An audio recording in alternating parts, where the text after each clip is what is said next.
हाय दोस्तों, पिछले वीडियो में हम देख चुके हैं सेडिमेंट्री रॉक और उनके फॉर्मेशन के बारे में। उस वीडियो में हमने देखा कि सेडिमेंट्री रॉक्स क्या होते हैं और उनके बनने में कौन कौन सी प्रोसेसेस काम करती है। और आज हम जानेंगे सेडिमेंट्री रॉक्स को क्लासिफाई कैसे किया जाता है और जानेंगे इनके नोमेनक्लेचर के बारे में। तो लेट्स स्टार्ट द वीडियो।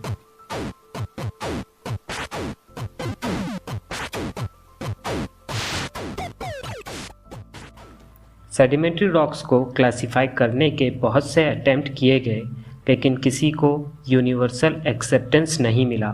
एक बुक जिसका नाम है रॉक एंड रॉक मिनरल्स, जो 1908 में पब्लिश हुई थी।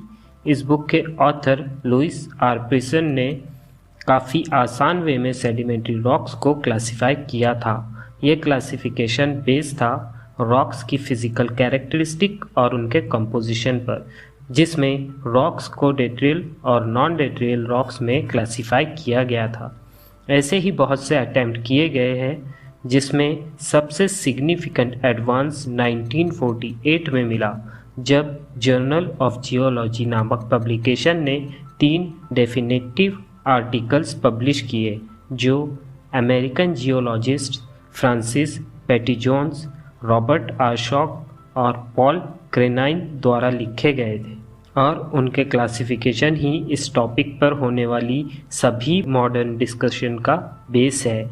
आज के इस टॉपिक के लिए हम 2 क्लासिफिकेशंस को समझेंगे और उसमें यूज़ की गई टर्म्स को डिस्कस करेंगे। और ये 2 क्लासिफिकेशंस है, क्लासिफिकेशंस बेस्ड ऑन ओरिजिन और क्लासिफिकेशन बेस्ड ऑन कॉम्पोजिशन। अगर सेडिमेंट्री रॉक्स के बनने की प्रोसेस को देखा जाए, यानी इनके ओरिजिन को देखा जाए, तो इन्हें 4 क्लासेस में बांटा जा सकता है।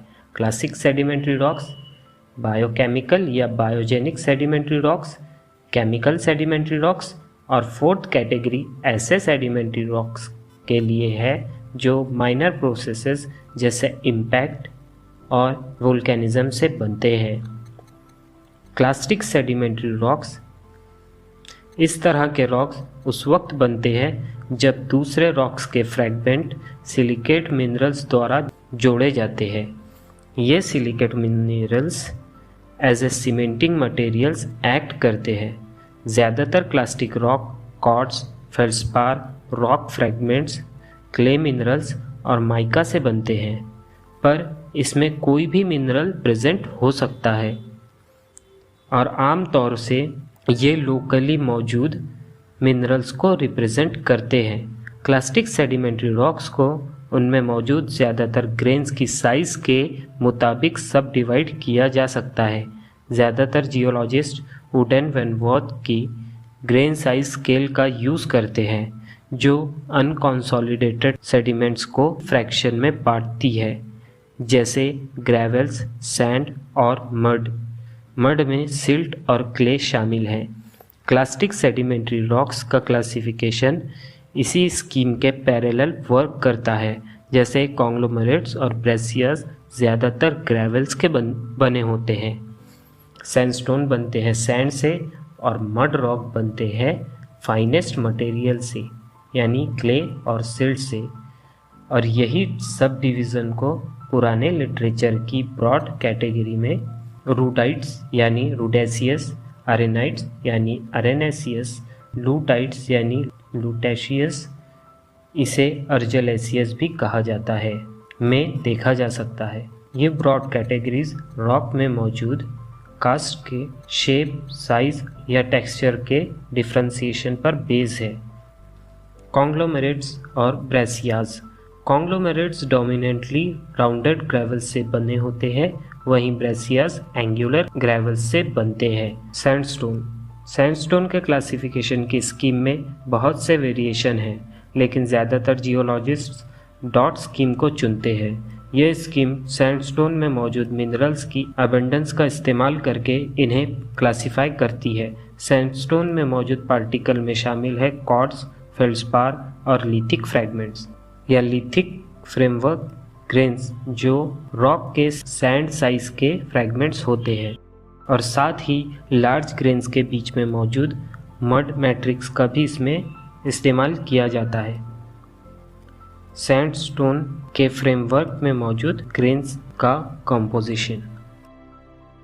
फ्रेमवर्क में मौजूद सैंड के साइज वाले ग्रेन्स के रिलेटिव अबंडेंस से सैंडस्टोन के नाम का पहला हिस्सा डिटरमाइन किया जाता है। यह सैंडस्टोन में मौजूद 3 सबसे अबंडेंट कंपोनेंट यानी क्वार्ट्ज, फेल्डस्पार और लिथिक फ्रैगमेंट्स पर निर्भर है। रॉक के नोमेनक्लेचर में एक्सेसरीज मिनरल्स को कंसीडर नहीं किया जाता है। अगर किसी सैंडस्टोन में 90% से ज़्यादा क्वार्ट्ज हो तो इसे क्वार्ट्ज सैंडस्टोन कहा जाता है।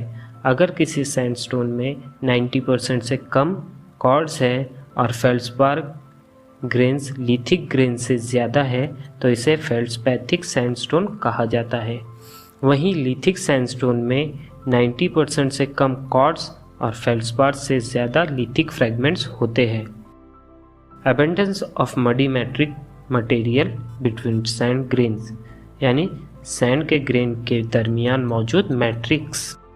जब सैंड की साइज के मिनरल डिपॉजिट होते हैं तो उनमें या तो खाली जगह यानी पोर स्पेसेस बच जाते हैं या वो मड यानी सिल्ट और क्ले साइज पार्टिकल से भर जाती हैं। क्लीन सैंडस्टोन जिसमें खुले पोर स्पेसेस होते हैं जो बाद में मैट्रिक्स से भर भी सकते हैं, ऐसे सैंडस्टोन को एरेनाइट कहा जाता है। अगर सैंडस्टोन में 10% या उससे ज़्यादा मड मैट्रिक्स हो तो इसे वेक्स कहा जाता है। इन ग्रेन्स के कंपोजिशन यानी क्वार्ट्ज, फेल्डस्पैथिक और लिथिक और मैट्रिक्स के अमाउंट यानी एरेनाइट और वेक्स का इस्तेमाल करते हुए सैंडस्टोन के 6 नाम पॉसिबल है। एग्जाम्पल के लिए क्वार्ट्ज एरेनाइट जिसमें 90% से ज़्यादा क्वार्ट्ज और बहुत कम मैट्रिक्स होगी। वहीं लिथिक वेक्स में 90% से कम क्वार्ट्ज और फेल्डस्पार से ज़्यादा लिथिक फ्रैगमेंट्स और 10% से ज़्यादा मैट्रिक्स होंगी। डॉट क्लासिफिकेशन स्कीम का बहुत इस्तेमाल होता है, पर कॉमन नेम जैसे ग्रेवे, आर्कोज का इस्तेमाल नॉन स्पेशलिस्ट और कॉमन लिटरेचर में आमतौर से किया जाता है। Mud rocks. इन सेडिमेंट्री रॉक्स में कम से कम 50% सिल्ट और क्ले की साइज़ के पार्टिकल्स होते हैं। ये फाइन ग्रेन पार्टिकल्स पानी के तेज़ बहाव या हवा के ज़रिए ट्रांसपोर्ट किए जाते हैं और बहाव के कम होने पर ये डिपॉजिट किए जाते हैं। ज़्यादातर ऑथर मड रॉक में सभी मड से बनने वाले रॉक्स को शामिल करते हैं। इन्हें 3 क्लास में बांटा जाता है। सिल्टस्टोन जो सिल्ट के साइज़ के ग्रेन से बनता है, मडस्टोन जिसमें सिल्ट और क्ले साइज़ के ग्रेन्स का मिक्सचर होता है और क्ले स्टोन में क्ले साइज़ के ग्रेन्स डोमिनेट करते हैं। Biochemical sedimentary rocks. Biochemical sedimentary rocks बनने की प्रोसेस काफ़ी इंटरेस्टिंग है। ये रॉक उस मटेरियल से बनते हैं जो मटेरियल ऑर्गेनिजम्स एयर या वाटर में से अपने टिश्यू डेवलप करने के लिए यूज़ करते हैं। एग्जाम्पल के लिए ज़्यादातर लाइमस्टोन ऑर्गेनिजम्स जैसे कोरल्स, मॉल्यूस्क, फॉर्मिनिफेरा के स्केलेटन से बनते हैं। प्लांट्स एटमॉस्फेयर से कार्बन लेते हैं और उन्हें दूसरे एलिमेंट्स के साथ मिलाकर अपने टिश्यू को डेवलप करते हैं जिससे कोल बनता है। वहीं चर्ट के डिपॉजिट्स रेडियोलारिया और डायोटम्स जैसे माइक्रोस्कोपिक ऑर्गेनिजम्स के सिलिशियस स्केलेटन से बनते हैं। Chemical sedimentary rocks. जब किसी सॉल्यूशन में मौजूद मिनरल कॉन्स्टिट्यूएंट्स सुपर सैचुरेटेड हो जाते हैं तब वो इनऑर्गेनिकली डिपॉजिट होने लगते हैं और इस प्रोसेस से बने रॉक्स में शामिल हैं ओलिटिक लाइमस्टोन, इवोपोराइट मिनरल से बने रॉक्स जैसे halite, rock salt, sylvite, barite और जिप्सम। Other sedimentary rocks. इस चौथी मिसलिनियस कैटेगरी में अनकॉमन प्रोसेसेस जैसे pyroclastic flow, impact breccias, volcanic breccias, pyroclastic flows से बने रॉक शामिल है। Classification based on composition. ये कैटेगरी रॉक को उनके मिनरलॉजिकल कॉम्पोजिशन के बेस पर क्लासिफाई करती है और इसी के बेस पर ये सेडिमेंट्री रॉक को अलग अलग ग्रुप में सब डिवाइड करता है। सिलिसिक्लास्टिक सेडिमेंट्री रॉक्स, इस तरह के रॉक में सिलिकेट मिनरल्स डोमिनेट करते हैं और जो सेडिमेंट्स इन रॉक्स को बनाते हैं वो बेड लोड, सस्पेंडेड लोड या ग्रेविटी फ्लो जैसे प्रोसेसेस द्वारा ट्रांसपोर्ट किए जाते हैं। सिलिसिक्लास्टिक रॉक को conglomerate and breccia, sandstone and mud rock में सब डिवाइड किया जाता है, जिसे हम डिटेल में देख चुके हैं। कार्बोनेट रॉक्स, ये rock commonly calcite, aragonite, dolomite और दूसरे CO3 आयन बेस्ड मिनरल से बनते हैं। एग्जाम्पल में शामिल है लाइमस्टोन और रॉक डोलोमाइट। इवोपरेटिक सेडिमेंट्री रॉक्स, ये रॉक्स पानी के इवेपोरेशन से बनने वाले मिनरल से बनते हैं।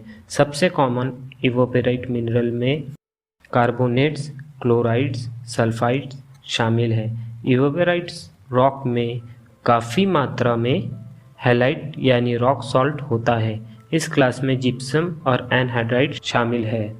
Organic rich sedimentary rocks, in rocks में काफ़ी अमाउंट में ऑर्गेनिक मटेरियल होता है, जनरली 3% या उससे ज़्यादा। इसके कॉमन एग्जाम्पल में कोल, ऑयल शेल और ऐसे रॉक्स शामिल हैं जो ऑयल और नेचुरल गैस का सोर्स होते हैं। सिलिशियस सेडिमेंट्री रॉक्स, ये रॉक्स लगभग पूरी तरह से सिलिका से बनते हैं, जैसे जर्ड, ओपल और चाल्सिडोनी। Iron rich sedimentary rocks, in rocks में 15% से ज़्यादा आयरन होता है, जैसे बेंडेड आयरन फॉर्मेशंस और iron stone. Phosphatic sedimentary rocks, ये रॉक्स फॉस्फेट मिनरल से बनते हैं। इसमें 6.5% से ज़्यादा फॉस्फोरस होता है। Example phosphate nodules, bone bed और फॉस्फेटिक मॉड्यूल्स। इसके साथ आज के इस टॉपिक को फिनिश करते हैं और वीडियो कैसा लगा कमेंट बॉक्स में ज़रूर बताएं। वीडियो को लाइक और चैनल को सब्सक्राइब करना बिल्कुल ना भूलें। मिलते हैं आपसे किसी और दिन किसी और टॉपिक के साथ।